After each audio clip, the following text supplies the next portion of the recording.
কত?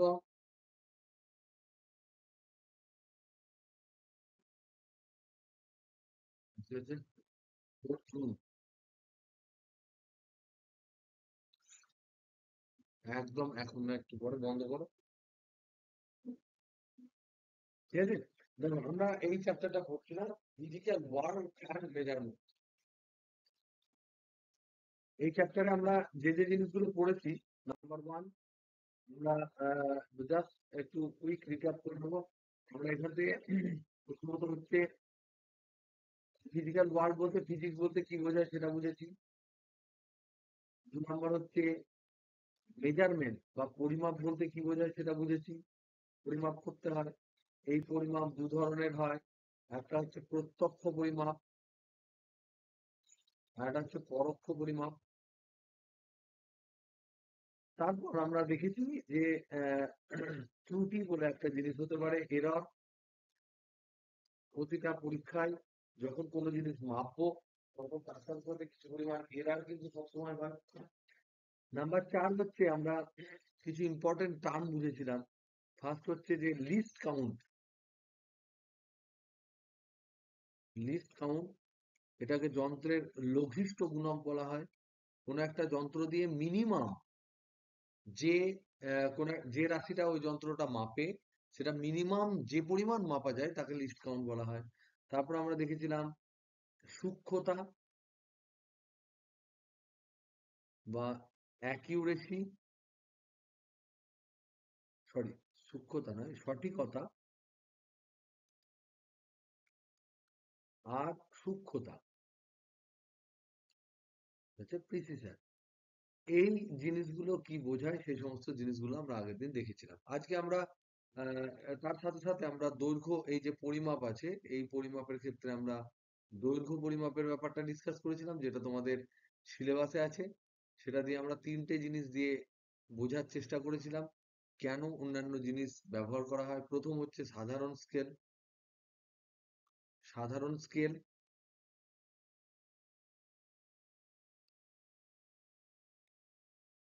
তোরা কেউ শুনতে পাচ্ছিস? ক্লিয়ার শুনতে পাচ্ছিস? ওকে, ওকে, ঠিক আছে। এটা সাধারণ স্কেল। 2 নাম্বার হচ্ছে তোমার ভার্নিয়ার স্কেল আর স্ক্রু গেজ। এই সমস্ত জিনিসগুলো আমরা তোমার পড়েছিলাম, যে দেখেছিলাম যে কি জিনিস, হালকা করে দেখার চেষ্টা করেছিলাম। খুব ডিটেলসে হয়নি, কিন্তু এই থিওরিটিক্যাল ডিটেলস গুলো আমরা হালকা হালকা করে করেছি। তো আজকে আমরা যে দুটো মেজর জিনিস নিয়ে আমরা আলোচনা করব এখানে, এই চ্যাপ্টারটার মেজর কতগুলো পার্ট আছে আমরা যেগুলো আগের দিন পড়েছিলাম সেগুলো কিন্তু আমাদের কনসেপচুয়ালি ইম্পর্টেন্ট, কিন্তু সেগুলো সেইভাবে এই চ্যাপ্টারটার মানে কনসেপচুয়ালি সেগুলো দরকার আমাদের কাছে জানা কি জিনিস, কিন্তু সেটা নিয়ে কিন্তু এই চ্যাপ্টারটা বা সেগুলো বাদ দিয়েও আরো অনেক জিনিসগুলো আছে। যেমন ধরে নাও, নাম্বার ওয়ান হচ্ছে ত্রুটির পরিমাপ। মাপবো কি করে? এবং তার থেকেও আগে যে জিনিসটা আমাদের আমরা আজকে যেটা ডিসকাস করব সেটা হচ্ছে মাত্রা। মাত্রা বলতে কি বোঝায়, ডাইমেনশন বলতে কি বোঝায়, এটা তোমরা ক্লাস 9-10-এ পড়েছো। আমরা একটু এক্সট্রা ডিটেলসে করব এবং এখান থেকে আমরা কতগুলো প্রবলেম করব। আমরা বোঝার চেষ্টা করব মাত্রা কেন গুরুত্বপূর্ণ, এটা কি জিনিস, কেন গুরুত্বপূর্ণ, এবং যে কারণে গুরুত্বপূর্ণ সেগুলো কিভাবে সেই জিনিসগুলো করা যায়, এটা নিয়ে আমরা একটু ডিটেলস আজকে ডিসকাস করবো আজকে। নাম্বার 3 হচ্ছে আমরা তোমাদের ত্রুটির পরিমাপটা আমরা এরপর আমরা ডিসকাস করব। তারপর 3 হচ্ছে সিগনিফিক্যান্ট ফিগার বা হচ্ছে সিগনিফিক্যান্ট ফিগার।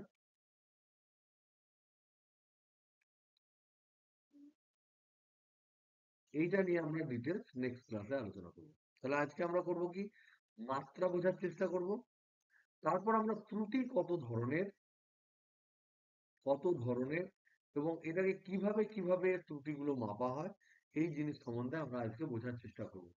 আর তারপর 4 নাম্বার, এর পরেও যদি আমরা দেখি, আমরা ভার্নিয়ার স্কেল এবং স্ক্রু গেজ,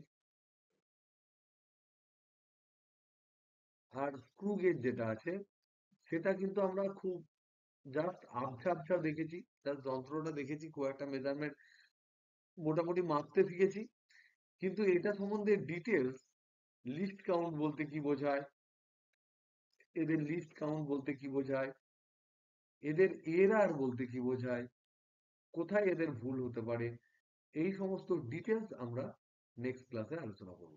তাহলে আমরা এখনো পর্যন্ত যেটুকু পড়েছি, তারপরেও আমরা দুটো ইম্পর্টেন্ট ক্লাস রাখছি, এবং এই দুটো ইম্পর্টেন্ট ক্লাসের মধ্যেই কিন্তু তোমাদের যে প্রশ্নগুলো পড়ার, সেগুলো পড়বে পরীক্ষায়। ঠিক আছে? সুতরাং এই দুটো ক্লাস কিন্তু ভেরি ভেরি ইম্পর্টেন্ট। তো ফার্স্ট আমরা মাত্রা নিয়ে আলোচনা করি। মাত্রা, এটা খুব ইম্পর্টেন্ট, মোস্ট ইম্পর্টেন্ট একটা জিনিস। যখনই এই মাত্রাটা, যখনই আমরা যে প্যারামিটারটা পড়ি, যে রাশিটা পড়ি, প্রত্যেকটা রাশিকে আমরা জানার চেষ্টা করি। যেমন রাশি কাকে বলে? যা পরিমাপযোগ্য। যে কোনো পরিমাপযোগ্য বিষয়কে আমরা রাশি বলি। এই পরিমাপযোগ্য বিষয়গুলোকে আমরা জানার চেষ্টা করি যে এই যে বিষয়গুলো, সেগুলো ভর, দৈর্ঘ্য, সময়, এগুলোর সাথে কেমন ভাবে কানেক্টেড। এগুলোর সাথে এই যে রাশির কথাটা আমরা আলোচনা করছি, রাশির যেমন উদাহরণ কেউ দিতে পারবে? একটা রাশির উদাহরণ,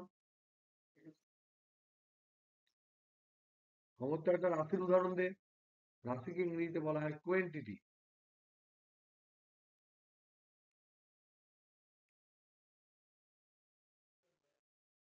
বল একটা রাশি, ভর রাশি, বল রাশি, ভরবেগ রাশি, যত ধরনের জিনিস যেগুলো মাপা যায়, সেগুলো কিন্তু রাশি। তো এই রাশিগুলো আমরা জানার চেষ্টা করব যে এগুলো ভরের সাথে, দৈর্ঘ্যের সাথে, সময়ের সাথে, এগুলো কেমন ভাবে, এগুলোর সাথে কেমন ভাবে রিলেটেড, কেমন ভাবে সম্পর্কিত, এটা আমরা জানার চেষ্টা করবো। এবং সেগুলো যে যেমন ভাবে ওটা সম্পর্কিত, সেই সম্পর্কটাকেই আমরা বলি সেই রাশির মাত্রা। ওই সম্পর্কটাকেই আমরা মাত্রা বলি। এই সম্পর্কটিই হলো ওই রাশির মাত্রা।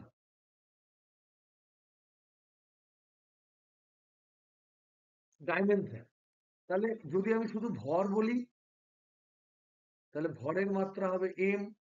যদি আমি দৈর্ঘ্য বলি, তাহলে তার মাত্রা হলো এল। যদি আমি সময় ধরি, তার মাত্রা হবে টি। এবং এগুলোকে একটা থার্ড ব্র্যাকেটের মধ্যে রাখার একটা রীতি আছে, আমরা সেটাকে ব্যবহার করব সব সময়। তাহলে এখান থেকে আমরা বিভিন্ন জিনিসের মাত্রা বার করতে পারি। যেমন ধরে নাও বেগ। বেগ মানে কি? আমরা পড়েছি সরণ বাই সময়।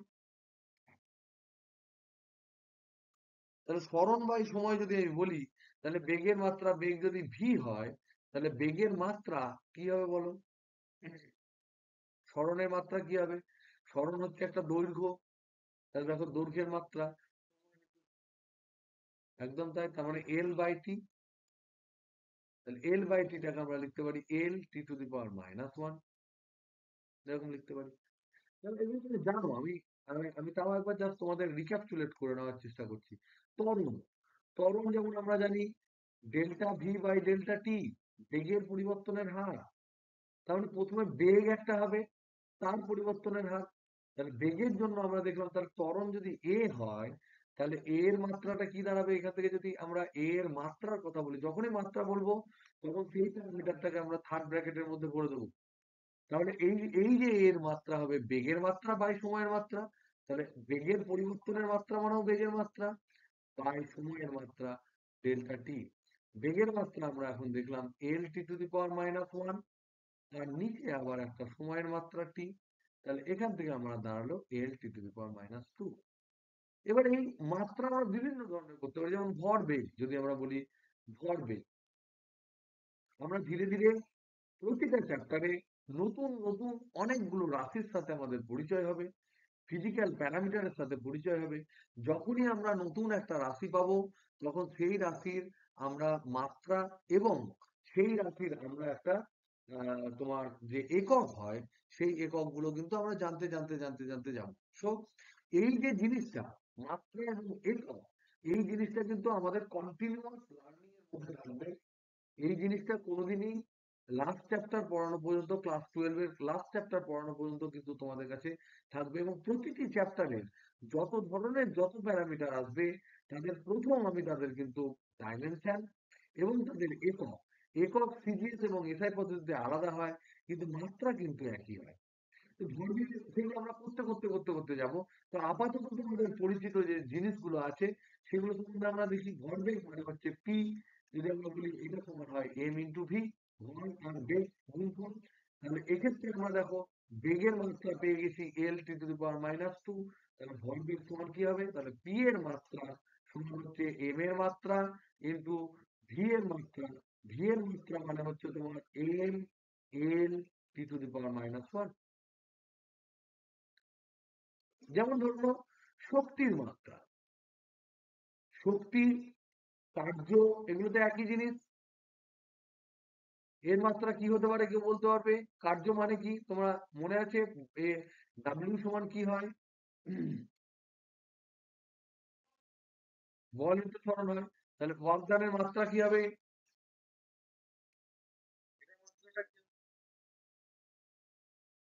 হবে, ঠিক আছে? তাহলে এক্ষেত্রে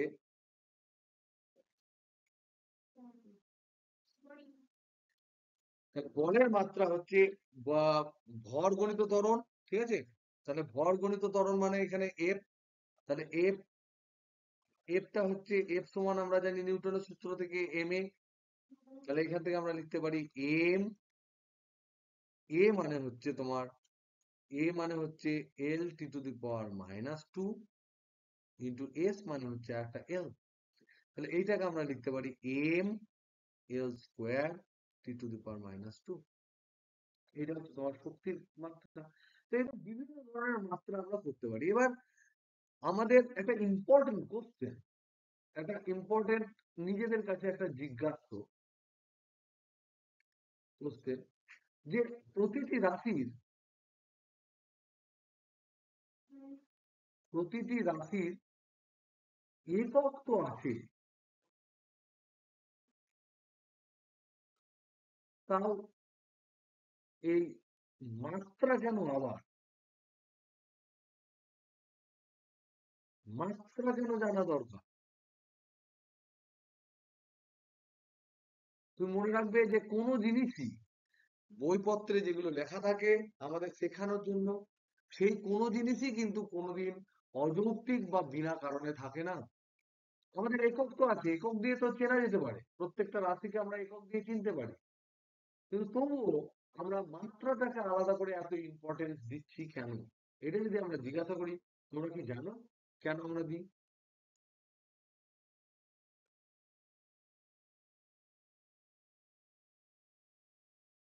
একদম ভেরি ইম্পর্টেন্ট পয়েন্ট। এক নাম্বার হচ্ছে কোনো ফিজিক্যাল সমীকরণ, কোনো ভৌত সমীকরণ, যেগুলো সমীকরণ, তার সঠিকতা বোঝা যায়।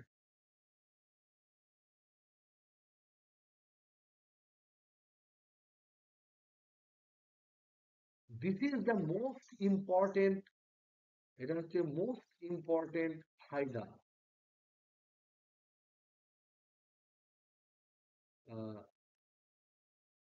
বেনিফিট। কারণ মাত্রা জেনে রাখলে মোস্ট ইম্পর্টেন্ট বেনিফিট হচ্ছে যে কোনো একটা রাশি যদি আমরা লিখি A plus B equal to C, এগুলো যদি এ এবং বি এবং সি এরা যদি রাশি হয়, প্রাকৃতিক রাশি হয়, তাহলে অবশ্যই, তাহলে এখান থেকে আমরা কনক্লুশন টানতে পারি এই সমীকরণটা তখন পর্যন্ত ভ্যালিড হবে যখন অবশ্যই এ, বি এবং সি এরা সমজাতীয় রাশি।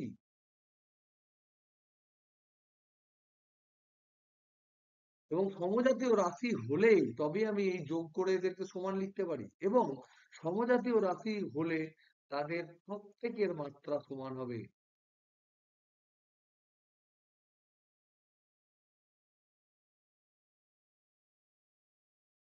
এটা আমরা কিন্তু জানতে পারবো। এবং এই জিনিসটা জানার ফলে আমরা কখনো কখনো, ধরে নাও কোন একটা পরীক্ষা করেছো তুমি, এটা 2 নম্বর স্টেটমেন্ট হচ্ছে যে কোনো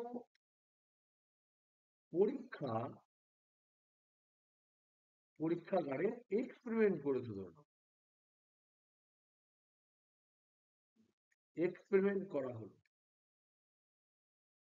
সেখানে ধরে নাও কোনো সম্পর্ককে, কোনো দুটি বা তিনটি রাশির সম্পর্ককে, দুটি বা তিনটি বা চারটি, ততোধিক আর কি, চারটি রাশির সম্পর্ককে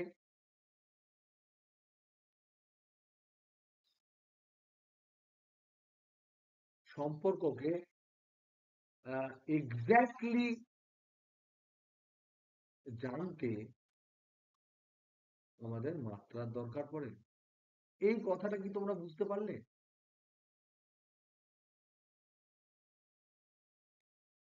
এই কথাটা কি বুঝতে পারলে?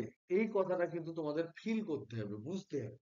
যে আমি ধরে নাও কোনো একটা এক্সপেরিমেন্ট করেছি, সেই এক্সপেরিমেন্টে আমরা দেখছি, যেটাকে আমরা একটু বোঝার চেষ্টা করি। ধরে নাও যে আমি আহ, কোন একটা বস্তুকে এখান থেকে, ধরে নাও এটা হচ্ছে আমাদের ভূপৃষ্ঠ,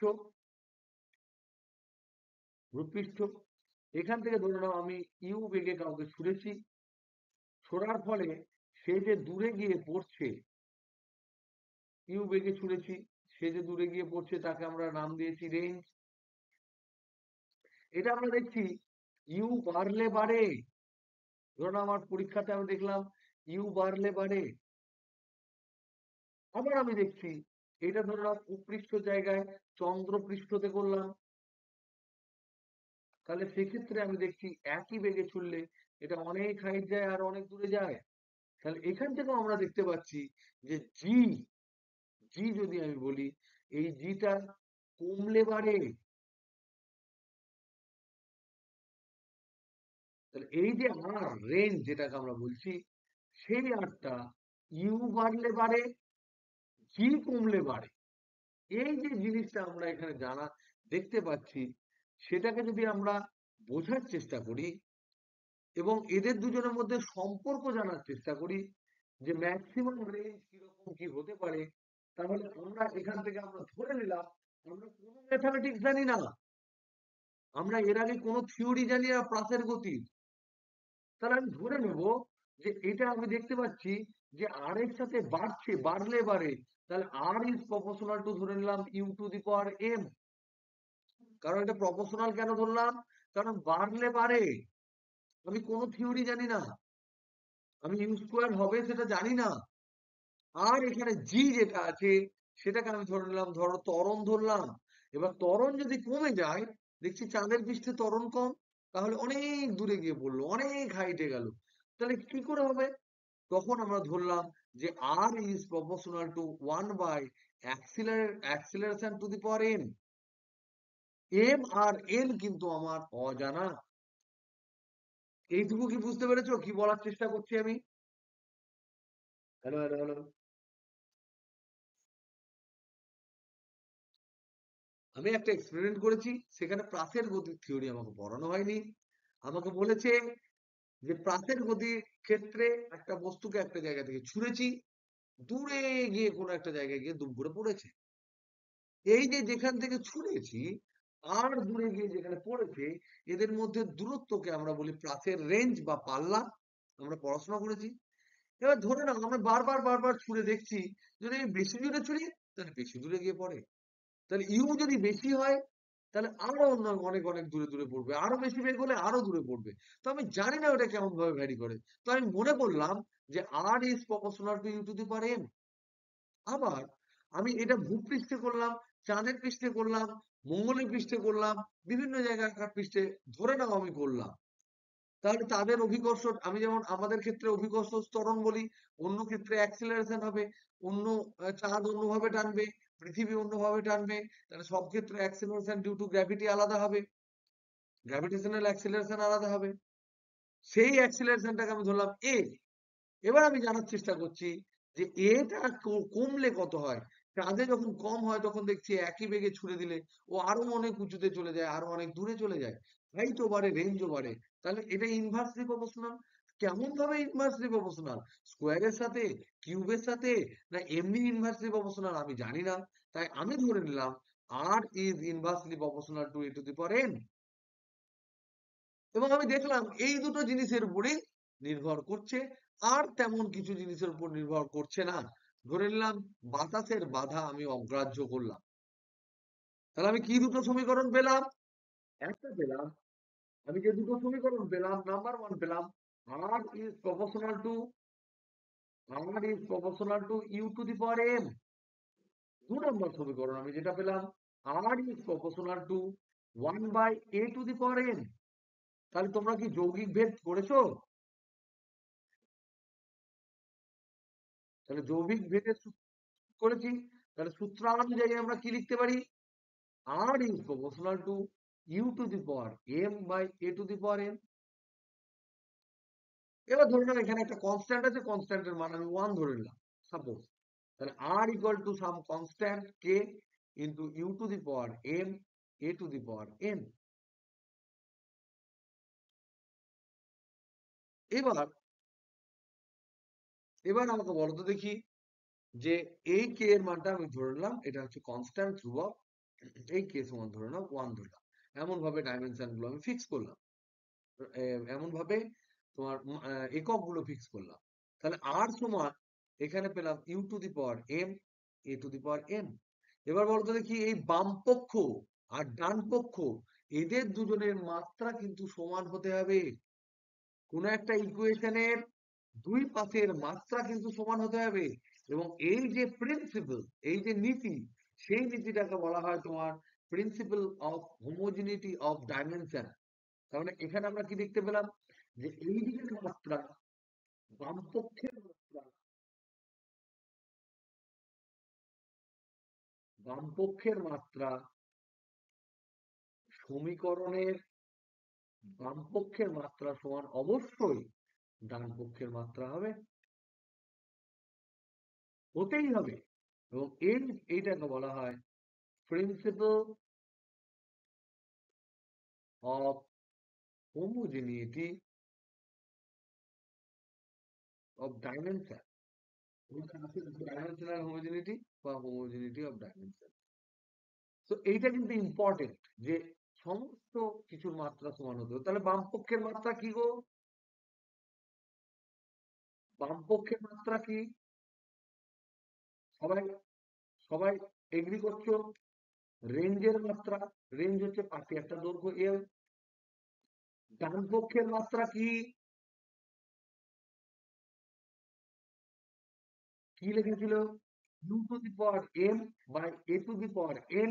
ইউ মানে বেগ, বেগ মানে এল টি টু দি পাওয়ার -1 তার whole to the power M divided by L T to the power -2। এটা হচ্ছে ত্বরণ। এগুলো তোমরা জানো বলে আমি করে দিচ্ছি, কারণ এগুলো 9-10-এ প্রচুর পরিমাণে এই বেগ, সরণ, ত্বরণ, বল, তোমাদের গতিশক্তি, স্থিতিশক্তি এগুলো করা হয়েছে। তো এগুলো তোমরা জানো। তাহলে এখান থেকে আমরা কি লিখবো? এটা এন। তাহলে দেখো তো আমরা লিখতে পারি L to the power M T to the power -m by L to the power N T to the power -2n। এটা হচ্ছে মাত্রা। তার মানে এটাকে আমরা সমান সমান লিখতে পারি L to the power M -n T to the power minus common M plus 2n। এটা লিখতে পারি না পারি না বলতো দেখি? পারি তো? তাহলে এবার বলতো দেখি আমরা এই এলটাকে, এই এই এই বাম পক্ষে দেখো শুধু এল আছে, আর ডান পক্ষে এই এল আছে আর টি আছে। তাহলে আমাদের কি হতে হবে বলতো দেখি? সরি, এটা হবে -m প্লাস 2n।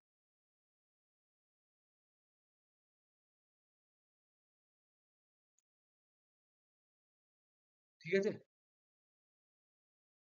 তাহলে এখানে কি হবে বলো? m-n সমান কত হবে? তাহলে m-n সমান হবে 1। আর -m প্লাস 2n সমান কত হবে? কত হবে? এখানে কি টি আছে? যদি আমি টি কে যোগ করে ঢোকাই, তাহলে টি টু দি পাওয়ার 0 করে দেবো, তাহলে এটা 0। তাহলে এই দুটোকে সলভ করলে কি আসে দেখো তো? এখান থেকে আছে তোমার n সমান n+1, আর এখান থেকে আছে তোমার m সমান 2n। এই দুটো থেকে আমরা যদি সলভ করি তাহলে দেখো m এর জায়গায় 2n বসিয়ে দাও, তাহলে 2n সমান n+1, তাহলে n সমান 1। n সমান যদি 1 হয় m সমান হবে 2। তাহলে কে m? কোনটা m? এইটা m সমান কত বেরোলো? 2। কোনটা m? নিচেরটা m। তার ভ্যালু কত বেরোলো? 1। তাহলে রেঞ্জের ফর্মুলাটা আমার কি দাঁড়ালো? রেঞ্জের ফর্মুলাটা আমার দাঁড়াবে r সমান হচ্ছে u²/a। a মানে কি? এটা হচ্ছে ত্বরণ, তাহলে এটাকে আমি g বলে রিপ্লেস করতে পারি। তাহলে r সমান আমরা লিখতে পারি u²/g। এটা হচ্ছে সর্বোচ্চ, ধরে নাও সর্বোচ্চ রেঞ্জ বা পাল্লা। তাহলে আমি একটা রিলেশনশিপ পেতে পারি। হ্যাঁ, দ্যাট ইজ ভেরি ইম্পর্টেন্ট। এটা ধরে নাও আমরা সর্বোচ্চ পাল্লার কথা বলেছি, সেই জন্যই আমি সর্বোচ্চ পাল্লা বলে দিলাম। তাহলে এটা ঠিক যে আমাদের ডাইমেনশনাল অ্যানালিসিস করলে আমি ইকুয়েশনে কিছু কিছু প্যারামিটারের রিলেশন কিন্তু আমরা ক্যালকুলেট করতে পারি। অ্যাট দ্য সেম টাইম আমরা কিছু কিছু জিনিস ডাইমেনশনাল অ্যানালিসিস করতে পারবো না। যেমন ধরে নাও, তাহলে বলো বলো।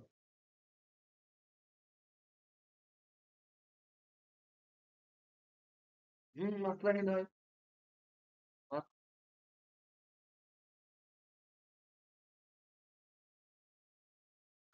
মাত্রাহীনের মাত্রা ভূমিকা পালন করবে না, কিন্তু মাত্রা দিক দিয়ে তো আমার ইকুয়েশনটা সঠিক হবে, কিন্তু এটা তো সমীকরণটা তো তোমার সম্পূর্ণ সঠিক নয়। আমি সেজন্য সর্বোচ্চ পাল্লা বলে দিলাম নিজের দোষ ঢাকতে।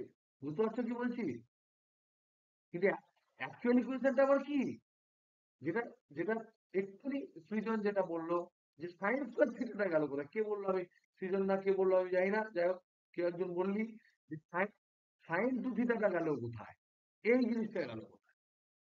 এইটাকে আমি ধরবো না বলেই, এবং তুমি এখানে সঠিক কথা বলেছো, যে কোনো একটা সাইন বা কস, সাইন হচ্ছে লম্ববায় ভূমি, কস হচ্ছে সরি, সাইন হচ্ছে লম্ববায় অতিভুজ, কস হচ্ছে ভূমিবায় অতিভুজ, ট্যান হচ্ছে লম্ববায় ভূমি, কট হচ্ছে ভূমিবায় লম্ব।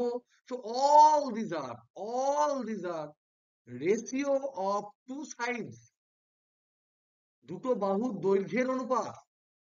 সুতরাং দুটো বাহুর দৈর্ঘ্যের অনুপাত হলে তাদের কোন রকম কোনো মাত্রা থাকবে না।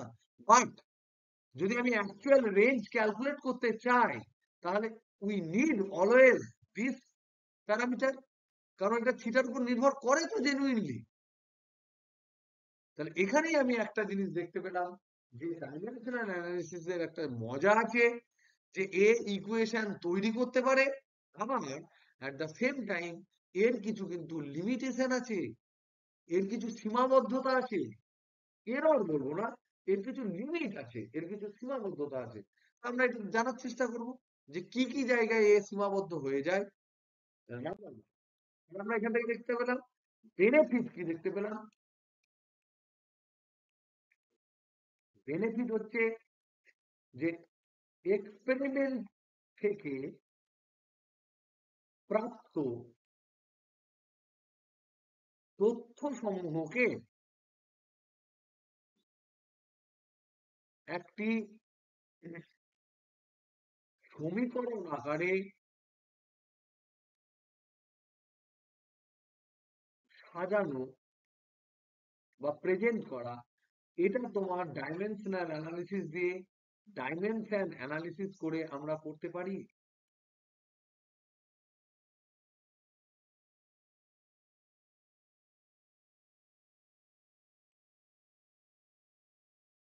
এইভাবে করে, এইভাবে ডাইমেনশনাল অ্যানালিসিস করে এক্সপেরিমেন্ট থেকে প্রাপ্ত যে সূত্রগুলো হয়, এক্সপেরিমেন্ট থেকে প্রাপ্ত যে সূত্রগুলো ডাইমেনশনাল অ্যানালিসিস করে পায়, সেই সূত্রগুলোকে কিরকম সূত্র বলে তোমরা জানো? কিরকম সম্পর্ক বলে? তার নাম কি তোমরা জানো? ইংরেজিতে এটাকে বলা হয় এম্পিরিক্যাল রিলেশনশিপ, এম্পিরিক্যাল রিলেশন।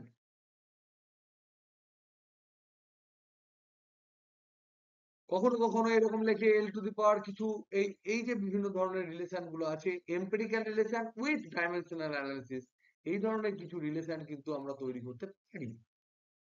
কিন্তু এখানে আমাদের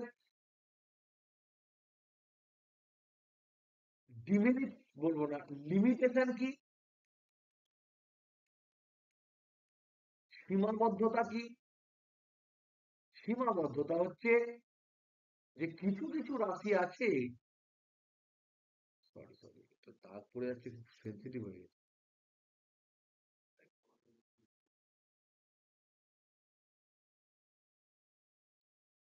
কিছু কিছু, এক নম্বর হচ্ছে কিছু কিছু রাশি আছে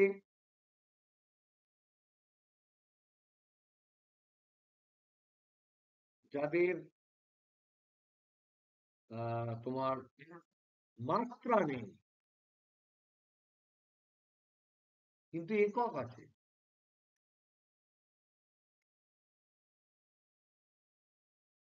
এদের ক্ষেত্রে, এদের ক্ষেত্রে মাত্রা, মাত্রার ব্যবহার নেই, কিচ্ছু করতে পারবো না আমি এই ক্ষেত্রে।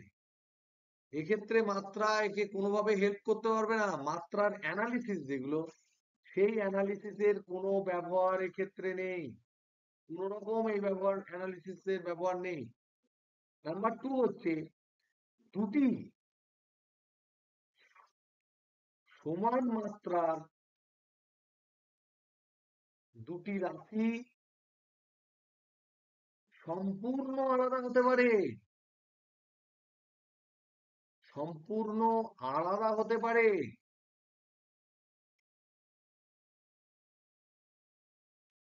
সমান মাত্রা বা একই মাত্রার দুটো রাশি, একই মাত্রার দুটি রাশি সম্পূর্ণ আলাদা হতে পারে। তাই মাত্রা দেখে, তাই মাত্রা দেখে রাশি বিবেচনা করা সবসময় ঠিক নাও হতে পারে। এটার এক্সাম্পল দিতে পারে তোমরা,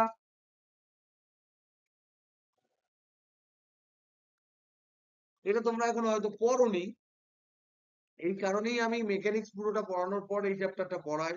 কিন্তু যেহেতু তোমাদের মাঝে মাঝে খুব কুইক এক্সাম চলে আসতে পারে, এবং এখান থেকে যেহেতু দুটো মার্কস, দুটো কোশ্চেন অবশ্যই করবে, তার জন্য আমি আগে করিয়ে দিলাম।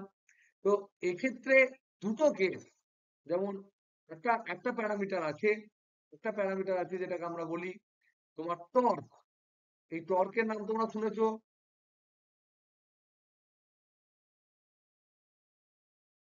বলের নাম শুনেছো, বল যেমন কোনো একটা বস্তুর ত্বরণ ঘটায়, টর্ক একটা বস্তুর ঘূর্ণন ঘটায়। এটা একটা রাশি, আমরা যখন ঘূর্ণন গতি পড়বো তখন বুঝতে পারবো। এই টর্ক যে ভেক্টরটা, টাউ ভেক্টর, এই টাউ ভেক্টরটা হয় তোমার আর ক্রস এফ, আর ভেক্টর ক্রস এফ ভেক্টর। আর হচ্ছে অবস্থান ভেক্টর, এফ হচ্ছে বল ভেক্টর। কোন একটা বস্তু ধরে নাও, এই একটা বস্তু ধরে নাও এখানে আটকানো আছে, এখানে ধরে নাও আটকানো আছে, তুমি এখানে ফোর্স দিয়েছো, এই বস্তু আছে, এই বস্তুটাকে ধরো এই বরাবর ফোর্স দিয়ে টেনেছো, আর এখানে ধরো আটকানো আছে, এই অক্ষ বরাবর আটকানো আছে, তাহলে বস্তুটা কি হবে? ধরো দরজার পাল্লা, দরজার একদিকের পাল্লা হিঞ্জ করা থাকে, আটকানো থাকে, অন্যদিকে যদি তুমি টানো বা ঠেলো তাহলে দরজাটা কি হবে? ঘুরবে। হ্যাঁ তো, এই যে ঘুরছে দরজাটা, তার মানে ও একটা ঘূর্ণন সৃষ্টি করছে। তাহলে শুধু বল নয়, বলটা তুমি কোথায় প্রয়োগ করেছো তার উপরেও কিন্তু নির্ভরশীল। তুমি দেখো তো, দরজা, কোনো দরজা যেখানে ওই হিঞ্জিং করা থাকে, যেখানে আটকানো থাকে, সেখানে যদি তুমি ফোর্স দাও তাহলে কি তুমি দরজাকে ঘোরাতে পারবে? বা দরজার তুমি যেখানে আটকানো থাকে তার পাশাপাশি যদি তুমি খুব কাছাকাছি যদি ফোর্স দাও, তাহলে কি ইজি হবে ঘোরানো দরজাটা? না দূরে যদি ফোর্স দাও তাহলে ইজি হবে? ঘুরে ঘুরে দিতে হবে।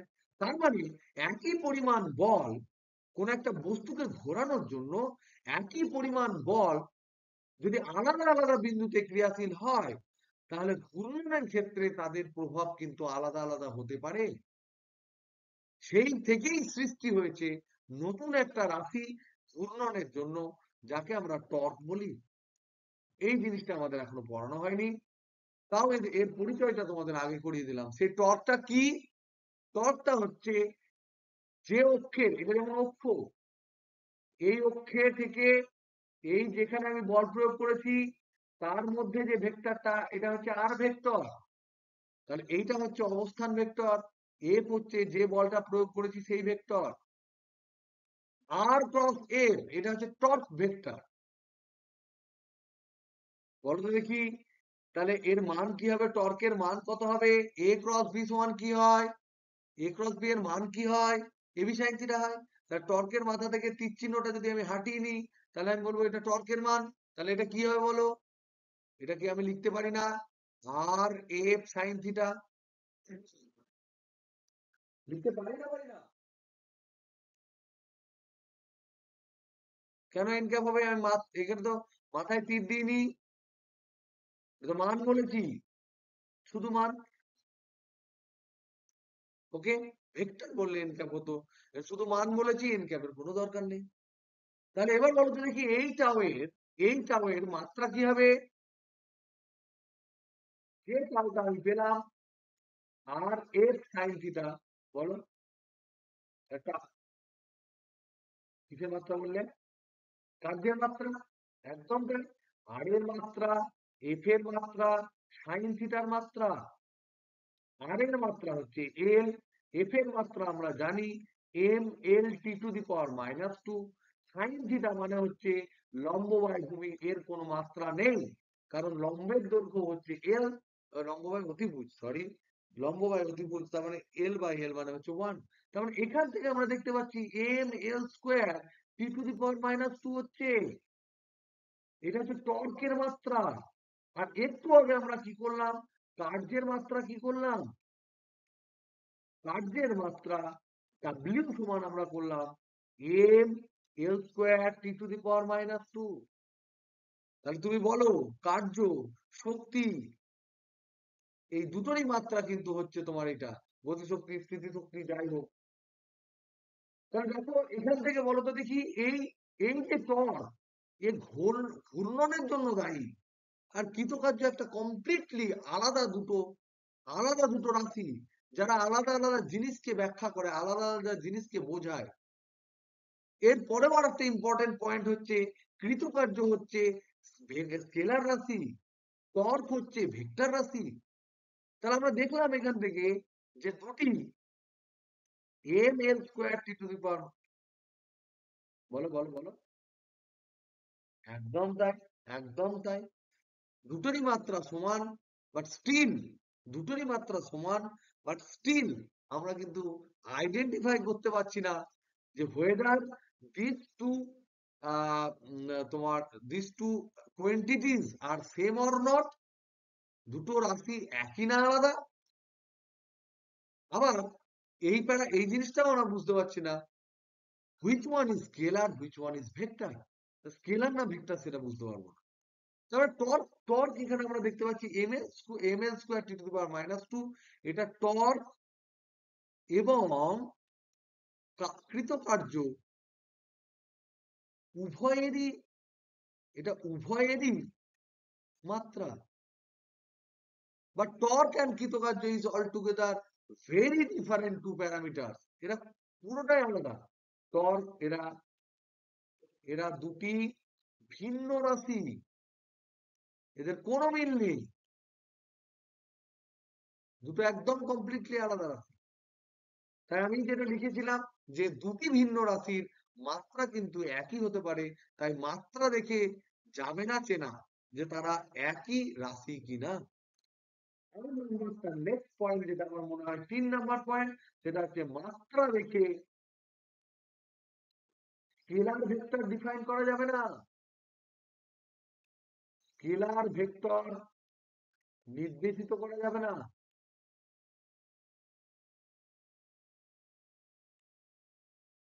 যেমনটা তুমি বললে বেগ আর দ্রুতি, আমি এই এক্সাম্পলটাই দিতাম। বেগ মানে হচ্ছে সরণ বাই সময়, দ্রুতি মানে হচ্ছে অতিক্রান্ত দূরত্ব বাই সময়। দুক্ষেত্রেই, এই দুই ক্ষেত্রেই মাত্রা হবে তোমার এল T to the power -2 -1। L T to the power -1 মাত্রা দুক্ষেত্রে হলেও এই বেগটা হচ্ছে, দিস ইজ ভেক্টর কোয়ান্টিটি, এটা হচ্ছে ভেক্টর রাশি, আর এইটা হচ্ছে তোমার স্কেলার রাশি। So we cannot identify. তো তুমি Srijan, you got the answer, কি আমরা কিছু পরিমাণ রিলেশনশিপ পাবো, কিন্তু যদি কোনো ফ্যাক্টর ইকুয়েশনে এমন থাকে যার মাত্রা নেই, অথচ সেটা ইকুয়েশনে কোনোভাবে কাজে লাগবে, তাহলে তার সাইন টু থিটা হবে, না সাইন স্কোয়ার টু থিটা হবে, না sine to the power 5 two theta হবে, সেটা কিন্তু মাত্রা অ্যানালিসিস করে আমি ক্যালকুলেট করতে পারবো না। বোঝা গেল কথাটা কি বললাম? তার মানে আমার যে আজকের ইকুয়েশন, যে ইকুয়েশনে আমি আর সমান পেলাম ইউ স্কোয়ার বাই জি, এই পর্যন্ত I can calculate by dimension analysis. Dimension analysis করে, মাত্রা অ্যানালিসিস করে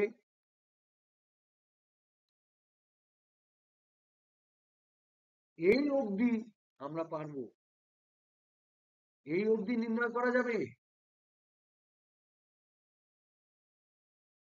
কিন্তু এই যে এটার যে অ্যাকচুয়াল যে তোমার প্যারামিটার আর equal to U square by G sine theta two theta, এই সম্পর্কটা কিন্তু এই ভ্যালুটা নির্ণয় করা যাবে না, কারণ এর কোনো মাত্রা নেই।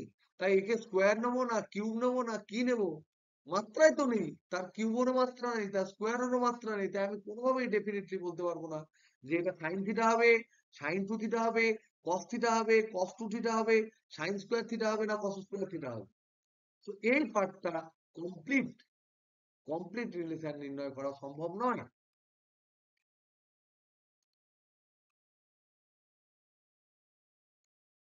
নির্ণয় করা সম্ভব নয়, কারণ এক্ষেত্রে এই সাইন টু থিটাটা হচ্ছে ডাইমেনশনলেস, মাত্রাহীন।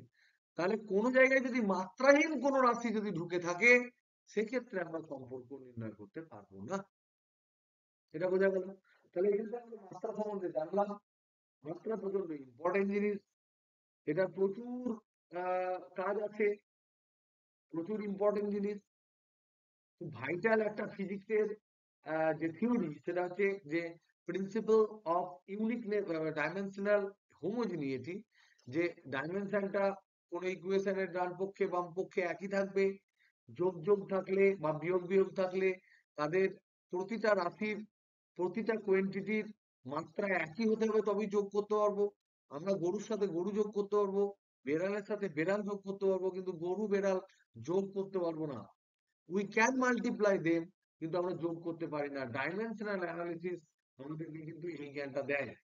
এবং এক্ষেত্রে কোনো বড় বড় ইকুয়েশন, তুমি যখন নতুন কোনো থিওরিটিক্যাল ইকুয়েশন দেবে, তখন যদি সেইখানে এইরকম কোনো প্যারামিটার না থাকে, যে প্যারামিটারটা তোমার মাত্রাহীন, এরকম sine two theta, cos two theta, tan two theta, এরকম প্যারামিটার যদি না থাকে, তাহলে সেক্ষেত্রে কোনো একটা রাশি অন্য কোনো রাশির উপর কেমন ভাবে নির্ভরশীল, সেটা কিন্তু আমরা ডাইমেনশনাল অ্যানালাইসিস করে ইজিলি বার করতে পারি। তোমরা ধরে দেখো, একটা খুব সুন্দর অঙ্ক আছে, যেটা আমি তোমাদেরকে প্রত্যেককেই করতে বলবো। খুব ভালো প্রবলেম। ধরে নাও, আহ, এখানে দিয়েছে দেখো, আহ, ধরো প্রবলেম আছে, আমি আমি নিজের মধ্যে গিয়ে দিচ্ছি, ও বই থেকে দেখিয়ে দিচ্ছি। ধরো পৃথিবীর পৃষ্ঠ থেকে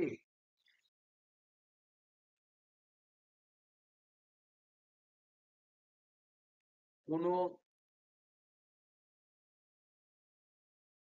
বস্তুর মুক্তিবেগ, মুক্তিবেগ সম্বন্ধে তোমাদের আইডিয়া আছে?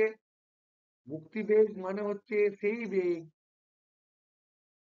এসকেপ ভেলোসিটি, সেই বেগ যেটা দিয়ে কোনো বস্তুকে ছুড়ে দিলে সে আর কোনোভাবে পৃথিবীর টানে ফেরত আসবে না, পৃথিবীর টান থেকে সে মুক্তি পাবে এবং সে মহাবিশ্বে বিলীন হয়ে যাবে, সে আবার পৃথিবীতে ফেরত আসবে না। সেই বেগটাকে মুক্তিবেগ বলা হয়। তাহলে পৃথিবীর পৃষ্ঠ থেকে মুক্তিবেগ, পৃথিবীর ব্যাসার্ধ, পৃথিবীর ব্যাসার্ধ এবং অভিকর্ষজ ত্বরণের সাথে, অভিকর্ষ ত্বরণের সাথে নিম্নরূপে সম্পর্কিত।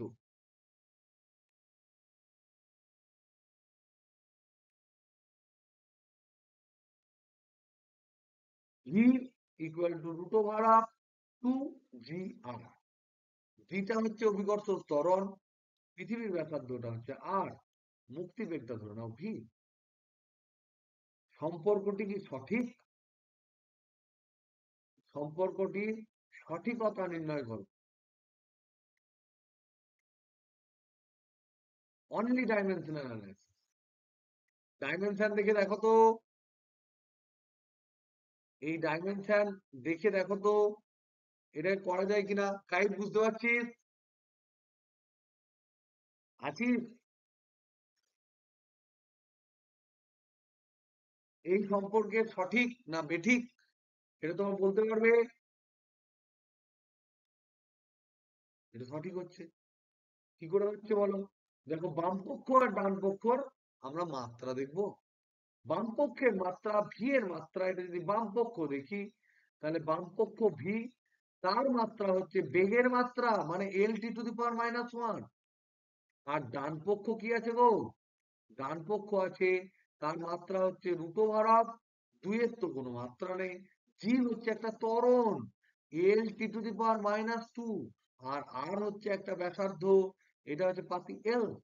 তার মানে দেখো, √2, এখানে আসছে √2L²T⁻², তাহলে √2L² মানে এল, √2T⁻² মানে হচ্ছে T⁻²। তাহলে L⁻² আসছে। এবার বলো, বাম পক্ষ আর ডান পক্ষ ইকুয়াল হলো তো? হলো তো? তার মানে ইট ইজ কারেক্ট। এরকম বিভিন্ন ধরনের সমীকরণ আমরা এখান থেকে বার করতে পারি, আমরা ক্যালকুলেট করতে পারি। এর মধ্যে তোমার ধরো আরেকটা প্রবলেম, আমাদের বই আছে, খুব সুন্দর সুন্দর প্রবলেম আছে। বলছে পরীক্ষালব্ধ তথ্য থেকে জানা যায়, আমি লিখছি শর্টকাটে, পরীক্ষা থেকে জানা যায় কোন মাধ্যমের মধ্যে দিয়ে, কোন মাধ্যমের মধ্য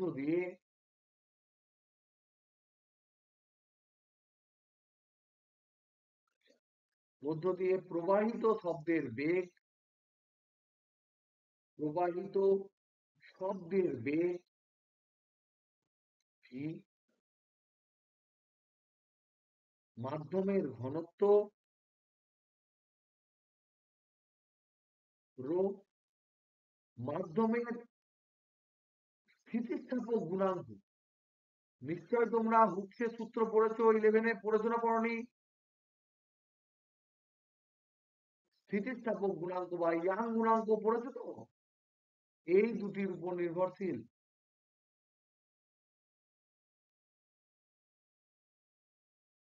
এদের উপর কেমন ভাবে নির্ভরশীল এটা জিজ্ঞেস করছি।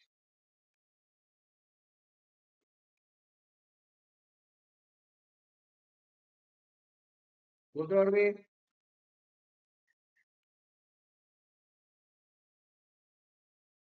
স্থিতিস্থাপক গুণাঙ্ক বা স্থিতিস্থাপকতা, এই জিনিসটা কি তোমরা মনে আছে তোমাদের? পীড়ন, বিকৃতি, এসব জিনিস মনে আছে? পড়েছিলি 11-এ, মানে তোদের 9-এ ছিল এটা কি? আমরা কিন্তু কিছুদিন পরে এই চ্যাপ্টার গুলো পড়বো। তোমাদের ফার্স্ট যে এমসিকিউ পরীক্ষা হয়ে গেলে তারপরে এই সমস্ত স্থিতিস্থাপকতা, জাস্ট গ্র্যাভিটেশনের পরেই এই চ্যাপ্টারটা আছে। সম্ভবত তোমাদের ক্লাস 9-এ না 10-এ ছিল এটা, বলো তো দেখি। 9 ছিল। তোমার মনে আছে তোমাদের একটা কোশ্চেন রিজু স্যার দিয়েছিল, একটা এরকম রড আছে, আবার একটা রড আছে, নিয়ে একটা স্থিতিস্থাপকতা বার করতে দেয়নি, তুল্য স্থিতিস্থাপকতা, মনে আছে?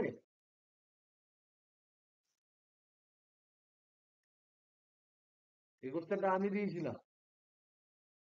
তো যাই হোক, তো এবার স্থিতিস্থাপকতা তোমাদের যেটা আছে, সেই স্থিতিস্থাপকতা আমরা পড়ার জন্য আমরা কি করব দেখো, আমরা জানি পীড়ন ইজ প্রপোর্শনাল টু বিকৃতি,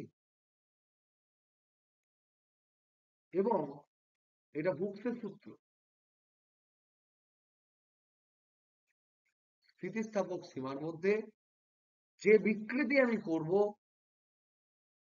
তার সেই রকম সেটাকে আটকানোর জন্য ততটাই কিন্তু পীড়ন বস্তুর মধ্যে সৃষ্টি হবে। পীড়ন মানে আমরা কি জানি? Force by area. জানি না? জানি না? ইজ প্রপোর্শনাল টু বিকৃতি মানে ধরে নাও দৈর্ঘ্য বিকৃতি করছি, delta by L by L. বিকৃতি তাহলে মাত্রা আছে না নাই? বিকৃতি যদি ডেল্টা এল বাই এল হয়, মাত্রা আছে? এটা মাত্রাহীন। আর এফ বাই এ মানে কি? চাপের মতো। চাপের যা একক, পীড়নের তাই একক। দুটো একদম কমপ্লিটলি আলাদা জিনিস, কনসেপ্ট আলাদা, বাট এদের মাত্রা একই। তো এখান থেকে যে গুণকটা আসবে সেটাকে বলা হয় স্থিতিস্থাপক গুণাঙ্ক। তাহলে আমি এখান থেকে লিখতে পারি F by A equal to E into delta L by L. তাহলে এইটা তো ই, এর মাত্রা তাহলে কি হবে? এ তো মাত্রাহীন।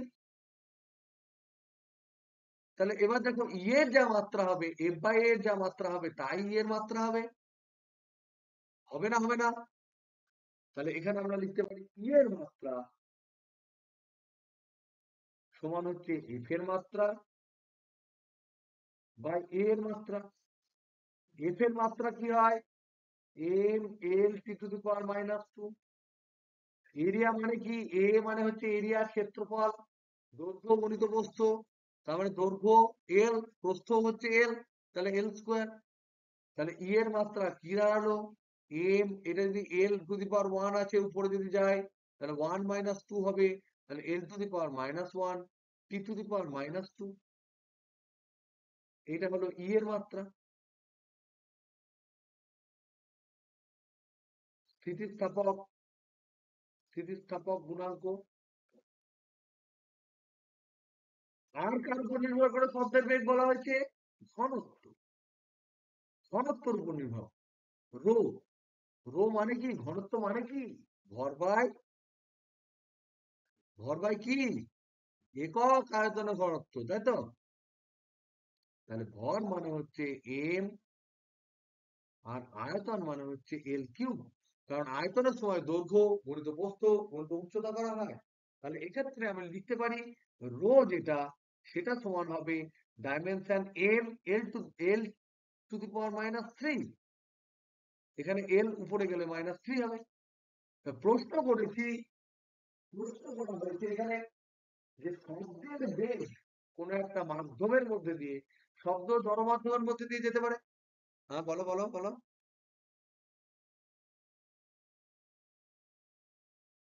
সবার তাই হচ্ছে? হ্যালো হ্যালো হ্যালো,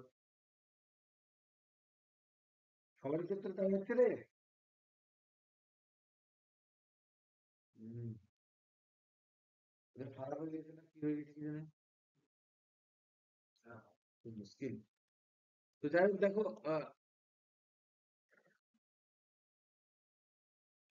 এখানে আমরা যেটা বলেছি সেটা হচ্ছে এই যে বেগ, শব্দের যে বেগ, সেই বেগটা তোমার ঘনত্ব এবং স্থিতিস্থাপক গুণাঙ্ক এই দুটোর উপর নির্ভরশীল। আবার কি ডবল ডবল আসছে? ঠিক আছে, তাহলে দেখো, তাহলে এখানে বলা হয়েছে বেগ, তাহলে প্রশ্ন অনুযায়ী শব্দের বেগ কার কার উপর? ই এর উপর আর রো এর উপর নির্ভরশীল। এবার তো আমি জানি না কে বাড়লে বাড়ে, কে কমলে কমে, আমি কিচ্ছু জানি না, কিছুই আমার জানা নেই।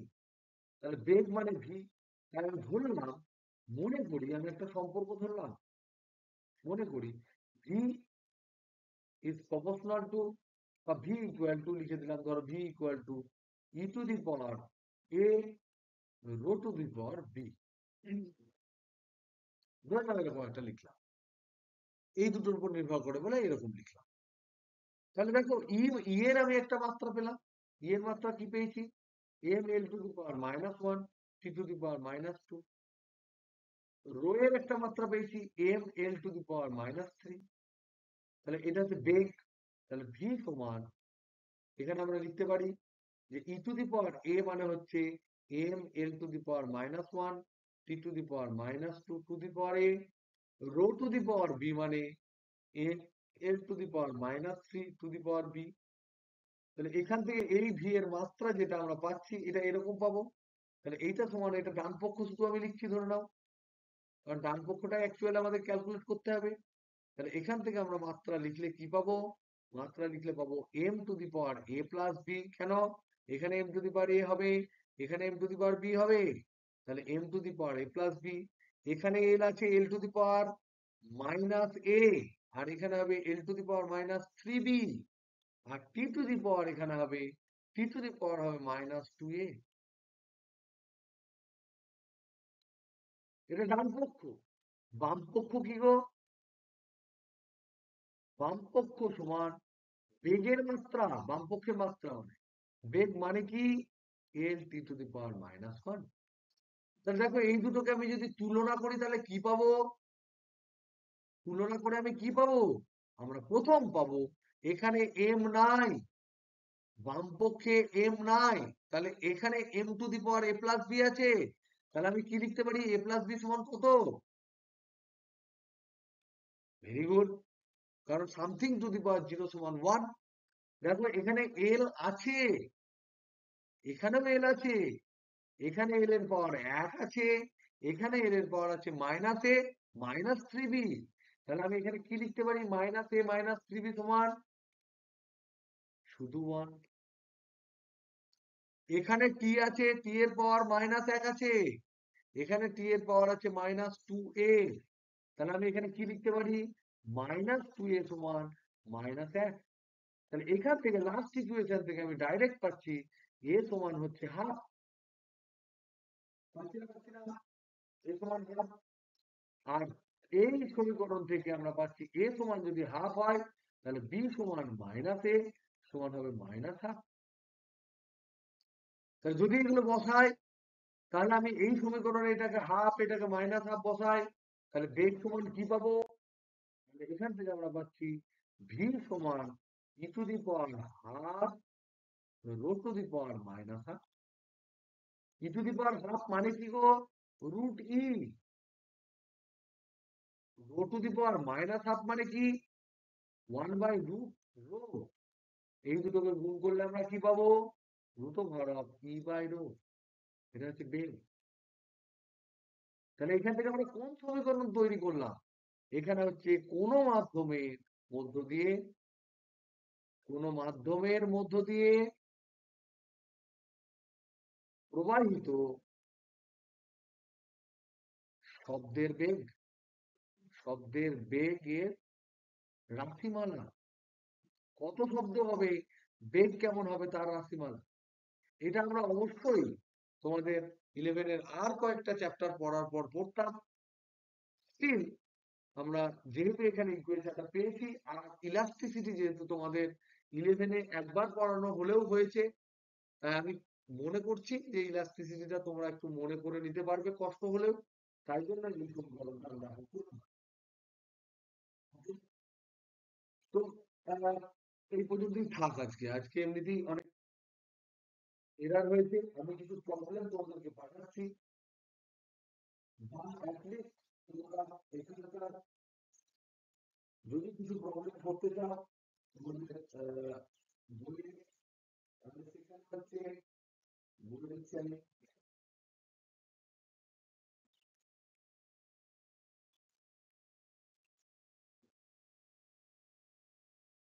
তোমাদের যদি হোমওয়ার্ক দিই তাহলে হচ্ছে এমসিকিউ এর মধ্যে 27, 28, 29, মানে মাত্রা অ্যানালিসিস, সরি, এমসিকিউ এর শুধুমাত্র মাত্রা, ভৌত রাশির মাত্রা অ্যানালিসিস, ভৌত রাশির মাত্রা অ্যানালিসিস, মাত্রা বিশ্লেষণ, এই যে হেডিং এ আছে, শুরু হচ্ছে এখানে 20 থেকে শেষ হচ্ছে 41 পর্যন্ত, ট্রাই অল, এগুলো প্রচন্ড ইজি, একদম টাইম কনজিউমিং নয়। যদি আধ ঘন্টা বসতে পারো তাহলে মোটামুটি সব হয়ে যাবে, কিছু কিছু জিনিস মুখে মুখে হয়ে যাবে। আমি চাই যে তোমরা এগুলো একটু ট্রাই করো, এবং ট্রাই করে হয় আজ রাতের মধ্যে, না হলে কালকে বিকেলের মধ্যে আমাকে পাঠিও। ওকে, চলো তাহলে। হুম, বলো কি বলছো।